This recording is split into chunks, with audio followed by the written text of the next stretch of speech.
Hi, I'm Christine. Welcome to Keep Exploring Kids. On our channel, we are going to share some great videos that help families get together, get outside, and play. We're hoping that you'll join us as we do some story times, create some play experiences, and go on some family adventures together. My husband, my daughter, and I are in this all together, and we hope that your family will join us. If you like our videos, we hope that you'll give us a big thumbs up, hit subscribe, and of course, hit that bell notification so that you're notified every time we post a brand new video. Hey everybody, how are you today? Today's story is Make Way for Ducklings by Robert McCloskey. This is another Caldecott honor book, or medal book actually. This one even got the whole medal. So I am excited to share this one with you. This is a favorite of ours because it is set in Boston at the public gardens and on the Charles River, and that is near where we live, and so it makes it a very special book in our family. We hope you enjoy it. And actually this copy was actually signed by Robert McCloskey's daughter, Jane McCloskey, for my daughter, Sydney. So without further ado, Make Way for Ducklings. Mr. and Mrs. Mallard were looking for a place to live. But every time Mr. Mallard saw what looked like a nice place, Mrs. Mallard said it was no good. There were sure to be foxes in the woods or turtles in the water, and she was not going to raise a family where there might be foxes or turtles. So they flew on and on. When they got to Boston, they felt too tired to fly any further. So there was a nice pond in the public garden with a little island on it. The very place to spend the night, quacked Mr. Mallard. So down they flapped.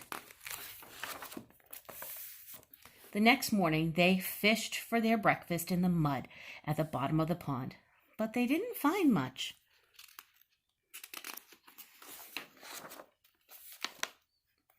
Just as they were getting ready to start on their way, a strange, enormous bird came by. It was pushing a boat full of people, and there was a man sitting on its back. "Good morning," quacked Mr. Mallard, being polite. The big bird was too proud to answer, but the people on the boat threw peanuts into the water, so the Mallards followed them all around the pond and got another breakfast, better than the first. "I like this place," said Mrs. Mallard, as they climbed out of the bank and waddled along. "Why don't we build a nest and raise our ducklings right in this pond? There are no foxes and no turtles, and the people feed us peanuts. What could be better?" "Good," said Mr. Mallard, delighted at last that Mrs. Mallard had found a place that suited her. "But look out!" Mrs. Mallard, all of a dither. "You'll get run over." And then when she got her breath, she added, "This is no place for babies. With all those horrid things rushing about, we'll have to look for somewhere else." So they flew over Beacon Hill and around the State House, but there was no place there. They looked in Louisburg Square, but there was no water to swim in. They flew over the Charles River. "This is better," quacked Mr. Mallard. "That island looks like a nice, quiet place, and it's only a little way from the public garden." "Yes," said Mrs. Mallard, remembering the peanuts. "That looks like just the right place to hatch ducklings." So they chose a cozy spot among the bushes near the water and settled down to build their nest. And only just in time, for now they were beginning to molt. All their old wing feathers started to drop out, and they would not be able to fly again until the new ones grew in. But of course they could swim, and one day they swam over to the park on the riverbank, and there they met a policeman called Michael. Michael fed them peanuts, and after that, the Mallards called on Michael every day. After Mrs. Mallard had laid 8 eggs in the nest, she couldn't go to visit Michael anymore because she had to sit on the eggs to keep them warm. She moved off the nest only to get a drink of water or to have her lunch or to count the eggs and make sure they were all there. 1, 2, 3, 4, 5, 6, 7, 8. Yep, all there. One day the ducklings hatched out. First came Jack, then Cack, then Lack, and then Lack, then Mack and Knack and Whack, and Pack and Quack. Oh, Mr. and Mrs. Mallet were bursting with pride. It was a great responsibility taking care of so many ducklings, and it kept them very busy. One day, Mr. Mallet decided he'd like to take a trip to see what the rest of the river was like further on, so off he set. "I'll meet you in a week, in the public gardens," he quacked over his shoulder. "Take good care of the ducklings." "Don't you worry," said Mrs. Mallard. "I know all about bringing up children." And she did. She taught them how to swim and dive. She taught them to walk in a line, to come when they were called, and to keep a safe distance from bikes and scooters and other things with wheels. When at last she felt perfectly satisfied with them, she said one morning, "Come along, children, follow me." Before you could wink an eyelash, Jack, Cack, Lack, Mack, Knack, Whack, Pack, and Quack fell into line, just as they had been taught. Mrs. Mallard led the way into the water, and they swam behind her to the opposite bank. There they waded ashore and waddled along until they came to the highway. Mrs. Mallard stepped out to cross the road. "Honk, honk!" went the horns on the speeding cars. "Quack!" went Mrs. Mallard as she tumbled back again. "Quack, quack, quack, quack, quack!" went Jack, Cack, Lack, Mack, Knack, Whack, Pack, and Quack, just as loud as their little quackers could quack. The cars kept speeding by and honking, and Mrs. Mallard and the ducklings kept right on quack, quack, quacking. Quack! They made such a noise that Michael came running, waving his arm and blowing his whistle.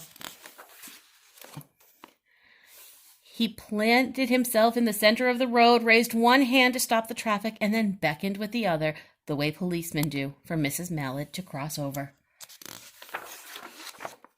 As soon as Mrs. Mallard and the ducklings were safe on the other side and on their way down Mount Vernon Street, Michael ran back to his police booth. He called Clancy at headquarters and said, "There's a family of ducks walking down the street." Clancy said, "A family of what?" "Ducks," yelled Michael. "Send the police car, quick." Meanwhile, Mrs. Mallard reached the corner bookshop and turned onto Charles Street with Jack, Cack, Lack, Mack, Knack, Whack, Pack, and Quack, all marching in a line behind her. Everyone stared. An old lady from Beacon Hill said, "Isn't it amazing?" And a man who swept the street said, "Well, now, ain't that nice?" And when Mrs. Mallard heard them, she was so proud she tipped her nose in the air and walked along with an extra swing in her waddle. Quack! When they came to the corner of Beacon Street, there was the police car with 4 policemen that Clancy had sent from headquarters. The policemen held back the traffic so that Mrs. Mallard and the ducklings could march across the street. Right into the public garden. There they go. Inside the gate, they all turned around to say thank you to the policeman. The policeman smiled and waved goodbye. When they reached the pond and swam across to the little island, and there was Mr. Mallard waiting for them, just as he had promised. The ducklings liked the new island so much that they decided to live there. All day long they followed the swan boats and ate peanuts. And when night falls, they swim to their little island and go to sleep. The end. This is a lovely book, and if you ever visit Boston and you visit the public gardens, there are statues of our duckling friends that you can take a look at and sit on and take your picture with. This story always makes you want to pretend to be a duckling. Today, one of the things we did to play after we read this story was do some puddle jumping because it had been raining outside. And then, while we were puddle jumping, we actually played Follow the Leader. So if you have a group of friends or a mom or a dad and brothers and sisters, you could play Follow the Leader in your yard. You could play Simon Says, which is a form of Follow the Leader. Or you could just play Follow the Leader where one person does an action and the second person follows them. Take a look. Sydney and I did that while we were puddle jumping today. And make way for ducklings. The ducklings got out and they splished and they splashed and they followed the leader and they had a great time. And we happen to have a rainy day at our house today, so we're going to take a little bit of time to play in the puddles. And if you have a rainy day, you can too. Come on.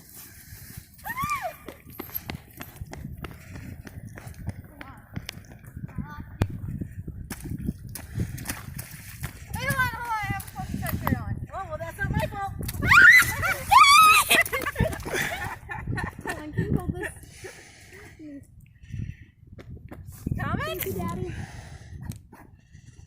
Come on.